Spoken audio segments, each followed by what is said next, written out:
मतदाता बनना हुआ आसान। कैसे? हरियाणा की मतदाता सूची के संशोधन का कार्य 2 से 16 अगस्त तक चलेगा। कोई भी पात्र नागरिक जिसकी आयु 1 जुलाई 2024 को 18 वर्ष या इससे अधिक है और वह मतदाता के रूप में रजिस्टर्ड नहीं है, वह अपना वोट बनवाने के लिए आवेदन कर सकते हैं। कैसे? वोटर हेल्पलाइन ऐप डाउनलोड करके ऑनलाइन आवेदन किया जा सकता है। इसी प्रकार फॉर्म 6 भरकर संबंधित जिला निर्वाचन कार्यालय अथवा बूथ लेवल अधिकारी के पास प्रस्तुत कर सकते हैं। अधिक जानकारी के लिए टोल फ्री नंबर 1950 पर संपर्क करें। मुख्य निर्वाचन अधिकारी हरियाणा द्वारा जनहित में जारी। नमस्कार, ये आकाशवाणी चंडीगढ़ है। अब आप रतिका से प्रादेशिक समाचार सुनिए। आज देश भर में राष्ट्रीय हथकरघा दिवस मनाया जा रहा है। उपराष्ट्रपति जगदीप धनखड़ ने आज नई दिल्ली में 10वें राष्ट्रीय हथकरघा दिवस के अवसर पर संत कबीर और राष्ट्रीय हथकरघा पुरस्कार प्रदान किए। ये पुरस्कार बुनकरों को हथकरघा क्षेत्र में उनके उत्कृष्ट योगदान के लिए दिए जाते हैं।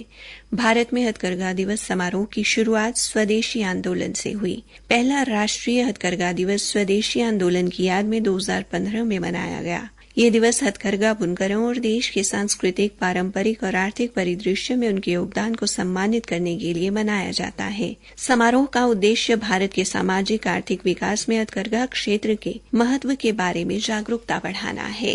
प्रधानमंत्री नरेंद्र मोदी ने देशवासियों को राष्ट्रीय हथकरघा दिवस पर शुभकामनाएं दी हैं।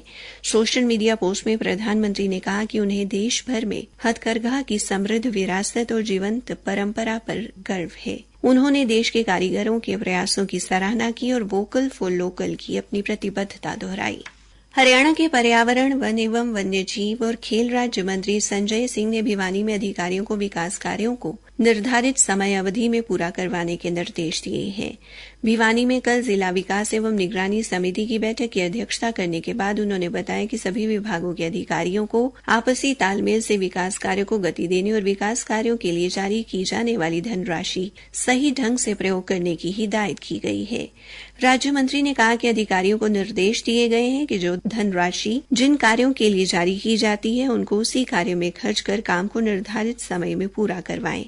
निर्धारित समय अवधि में जो कार्य शुरू नहीं किए गए उन विकास कार्यों की जांच करवाई जाएगी। उन्होंने कहा कि विकास कार्यों में किसी भी स्तर पर देरी नहीं होनी चाहिए। ओलंपिक में 2 पदक जीतने वाली भारत की स्टार निशानेबाज मनु भाकर आज स्वदेश लौट आई। आज सुबह राष्ट्रीय राजधानी दिल्ली के इंदिरा गांधी अंतर्राष्ट्रीय हवाई अड्डे पर उनके प्रशंसकों तथा केंद्रीय खेल मंत्रालय के अधिकारियों ने उनका जोरदार स्वागत किया। विनेश फोगाट पेरिस में क्यूबा की यूसनेलिस गुस्मैन लोपेज को 5-0 से हराकर ओलंपिक खेलों के फाइनल में पहुंचने वाली पहली भारतीय महिला पहलवान बन गई हैं। सेमीफाइनल में इस जीत के बाद अब उनका रजत पदक पक्का हो गया है। भारतीय महिला कुश्ती में आज सर्वाधिक महत्वपूर्ण दिन है। आज विनेश फोगाट ओलंपिक खेलों में देश के लिए पहला ऐतिहासिक स्वर्ण पदक हासिल करने के लिए 50 किलोग्राम फ्री स्टाइल फाइनल प्रतियोगिता में भाग लेंगी। आज रात 9:45 पर विनेश का मुकाबला अमेरिका की सैरा इन से होगा। हरियाणा सरकार ने आंगनबाड़ियों में जन्म से ही बच्चों के विकास की निगरानी करने का निर्णय लिया है। इसके लिए जल्द ही लगभग 7 करोड़ 18 लाख रुपए की लागत से निगरानी उपकरण खरीदे जाएंगे।